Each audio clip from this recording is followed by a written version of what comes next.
Good. We have got an unboxing to do. Here we have Pioneer's new 10-inch screen, the SPH EVO107DAB. This is a 10-inch screen, single DIN chassis. A few new touches. We're going to unbox it and power it up. You do love a good unboxing, so we're going to do that. Obviously this is taking focus, so you're looking at my mouth from chin down. So we have, first out the box, a plastic trim ring that will cover the back of the radio, or should I say the front of the radio when it's in its single DIN hole. We have some cabling, Pioneer harness, which has the usual stuff we expect. So front and rear outputs for the amplifier. We have a steering control, an auxiliary in, rear camera, second monitor and a monitor out, and sub.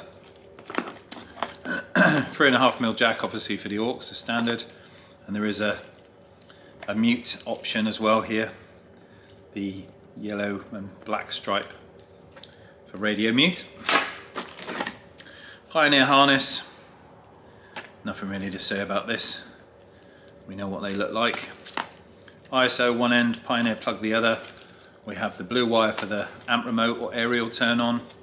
We have the purple and white wire for the reverse trigger. We have the pink for the speed pulse input, and of course we have our green for the handbrake earth. What we're going to do straight away, get rid of that bloody chocolate lock, scotch lock, get rid of the green, and I'll find our black, get the two cables together, line them up so we get them in the right place, pull the black back a little bit, and this is just an earth, so it'll be safe for the minute, but in a second we will solder this cable fully on, because they do have the power pack up here. So I'm going to turn on the unit and we're going to see what's what with the new display.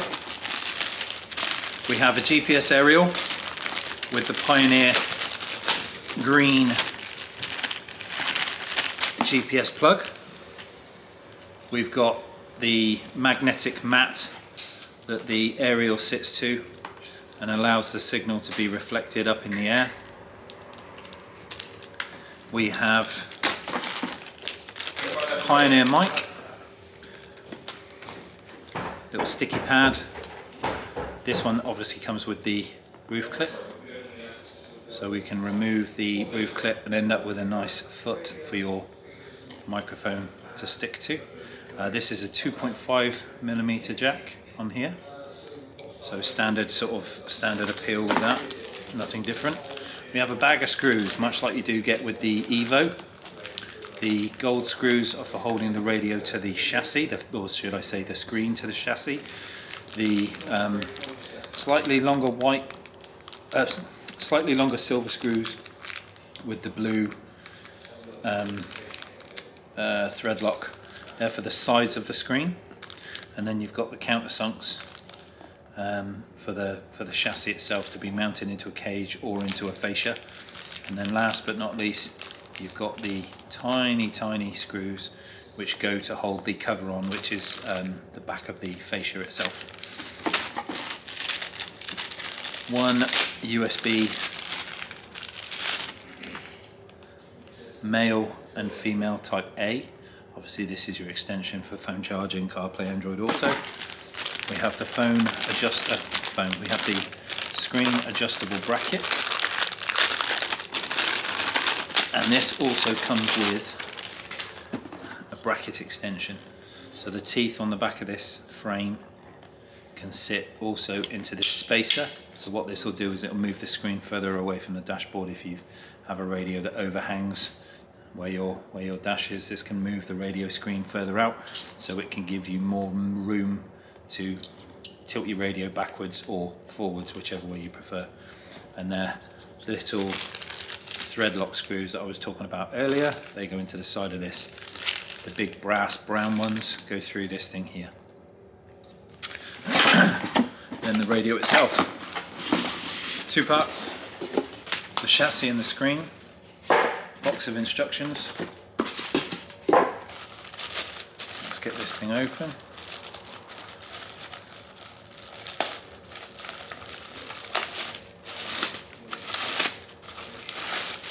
So single DIN radio, single DIN chassis. This comes with multiple adjustments on the front of it. It actually sits up that way. So you have an adjustment to have your screen slightly to the left, slightly to the right, or in the middle. And you've got various points to screw through to hold it still. You have your cage with the tiny little screws that hold it still into the car. And then that thing there will basically sit onto this section here, like thus. And then your extension bracket can sit on top of that. So you kind of get your cables going through the center of it, and your screen, once screwed in, will sit like that. You don't need to use this big black tick spacer if you don't want to, but it just, they give you the option in case you need it. On the back, normal stuff, we have the Pioneer fan, USB input, we have the wired remote control that side for your steering column, for your CAN bus box, Pioneer normal plug, 10 amp fuse, we have a microphone, 2.5mm jack up there, we have two other plugs which will allow for other things, GPS, aerial, DAB, and then the extras for your RCAs, phonos, and all the other bits go in there. So that's the chassis. Screen itself.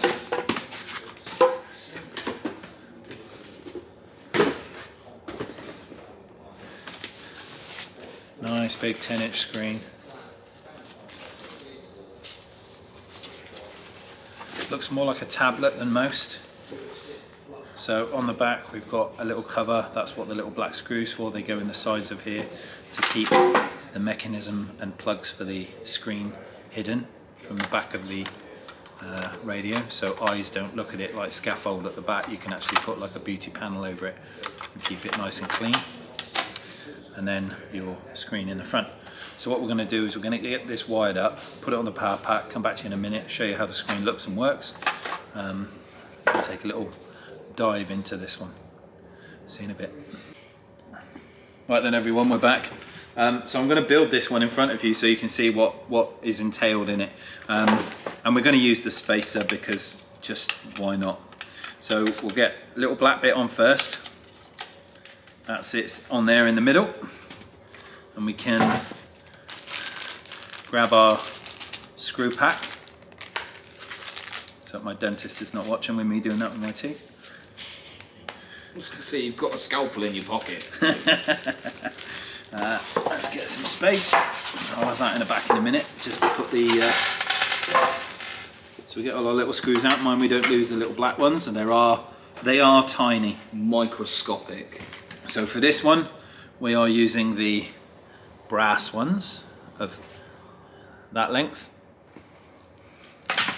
So we'll get 4 of those. Don't forget that. That would have been funny, wouldn't it? Puts it all together, no bracket.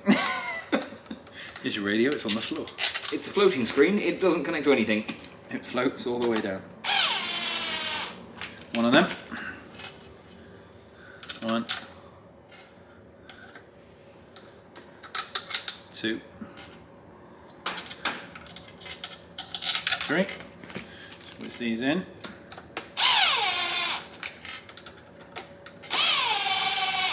You'll notice I'm letting off before we hit the bottom, because we don't need to ugga-dugga the bracket. So there's the bracket fitted on the little brownie goldy type screws. Then we are going to get our screen, and I've taken off the plastic cover, the beautification cover. That is now off. And then on here you'll see you have different holes that I can mount here, here, here, all swivels, but it just gives me a bit of leeway into how I want my screen situated and looking in the dash. We'll talk about the two plugs on the back in a minute. Let me get the screws in. There we go. And for this one we will be using the shorter kind with the blue thread lock. Two at the top.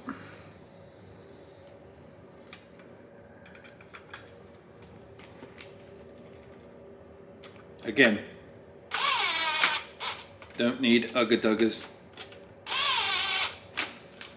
Flip it over. Same again. Another two.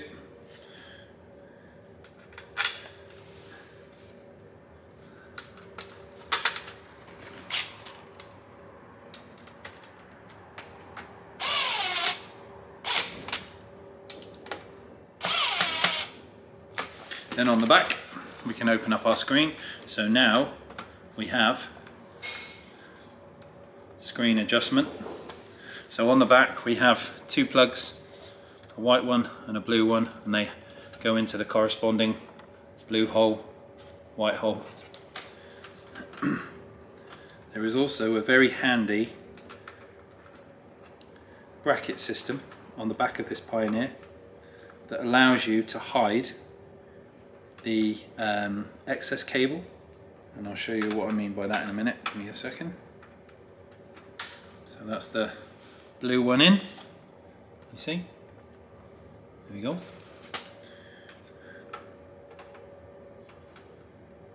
I want to give it a little tap with my little finger. White one in, and then we have these little runners here which are on the back of the screen, and they've got little hooks on them, so actually when you're putting your sort of screen cables in, let me just put them in so I can actually tie the cables into the back of the screen, which allows the black cover to sit over the top of them nice and neatly. But for now we're not going to worry about that. We're going to go to the back of the radio. This is just me quickly getting this all set up so I can show you the thing powered up, so bear with. USB Type A in the top, microphone 2.5mm jack above the digital aerial. We're not going to put aerial to it. GPS on the left, amp, phonos, RCAs in there, Pioneer power plug in there. Have we forgotten anything? No, that's it. So that is pretty much your Pioneer in, wired, ready to go. And then the next thing we're going to do is I'm just going to spin you round, pop you this way, is what we can do. Down past us another polystyrene piece. Thanks very much. Because I've got the inverter up here, we can power it on. So you get this little coloured section at the top, which is quite nice. Let me just move you down a bit, can you see that? There we go. So it's asking for, let me just get you closer so you can see. It's asking for which language I'd prefer. Obviously we're going to go English. There we go. Select it, and then the forward arrow confirms our choice. Location, we're in Europe. Let's just make sure the GPS unit is on top of the radio looking north. I mean up, not north. Okay, and then it gives us speaker mode settings. We are standard. And then it gives us options to view the camera cables that are installed. So we can actually have HD cameras, PAL, NTSC or off. Same for the second. So you get options to choose with these. Normal is PAL. The camera will say whether it's an NTSC or HD. We'll just leave it there for now. We haven't got a DAB antenna connected, so it doesn't matter, but we click yes anyway. And then OK. Now it's asking me to download an application. So I can scan the QR code. It's going to let me do that. There we go. Click on that. Draw my unlock. And then it's going to take me to the Pioneer X-Link app system. So we're just going to let that download. Ooh, look, we're going through setup. This is nice because you get to see some of the display settings on the unit itself. I like the little light bar across the top of it. It's quite cool. As long as it does it like Michael Knight. Oh, there we go. It does. Goes in and out. That. Oh, okay. We've got lots of different. Is there one on the bottom too? No, just the top. Be nice if it does the scanning like the Knight Rider. Oh, that's nice. Please tell me we have volume buttons on the top here. Yes, you do. That's cool. You have a volume button and a mute. mute button. That's very cool. What about along the bottom? You got anything along the bottom? No. And the sides? Send you notifications, allow, welcome to this. Right, so we're going to go through the remote control, so I can actually control this radio through my phone as well, which is quite cool. Easy to update, start. Right. Translate pages from Japanese to English. Okay, so it's giving you if the sat-nav's telling you to go straight on and you crash, don't blame us. Normal stuff. Yeah. We're not idiots here, we're good. Select your region. We are English. Now, is it United Kingdom or is it England? It'll be United Kingdom, I expect, at the bottom. Yeah. Email address. Ooh. Ta-da! There we go. That's where we are. So a few permissions later, my phone is connected. We've got our Google area, mapping, music, home, and then we've got our quick menu, CarPlay and Android Auto, all of the fun stuff. That's cool. It's brought your home screen from your phone to the radio as well. This is a rabbit, by the way. It's my rabbit. Don't worry about that. It has chopped the image quite a bit. Yeah, but on my phone, she's upright. So let's just go main menu itself, which is the 4 buttons there. So we've got normal, what you see in a 950 kind of thing, the sources, the settings, Android Auto, CarPlay, digital radio, stuff here. Now, just for shiggles and giggles, let's just go to normal radio. Normal radio. Now my bugbear has been, I don't like the plus and minus down here on the EVO950. I am not a fan of that. So they've given us volume that is actually a push button at the top. Well done, Pioneer.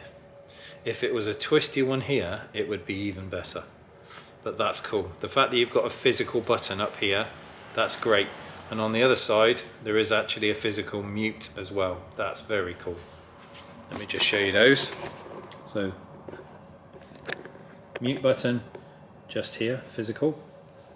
Can you see that there? And then this side, we've got the plus and minus actual volumes. So the EVO950 that has them here, this is now gone. They're actually physically on the top, so that's cool because lots of people do not like these screen units for the fact that the buttons don't work properly because they're touch sense. And this does have the swipe as well, that you can come in and out of pages on the side really quickly by running up and down on this section here, which is quite cool. I like that. Google's listening. I am dead impressed. That is a nice looking unit. Wasn't expecting that. I thought it was going to be a bit of a rebirth of the 950 Evo, just bigger, but they clearly have listened to customers and they've changed some really cool parts to this. That's nice. I do like that. Right, we're going to play with it some more. So there you go. That is the new SPH EVO107DAB. So I'm guessing that would be 10.7, the size, something like that. But yeah, what a cool unit. What on Pioneer. Excellent.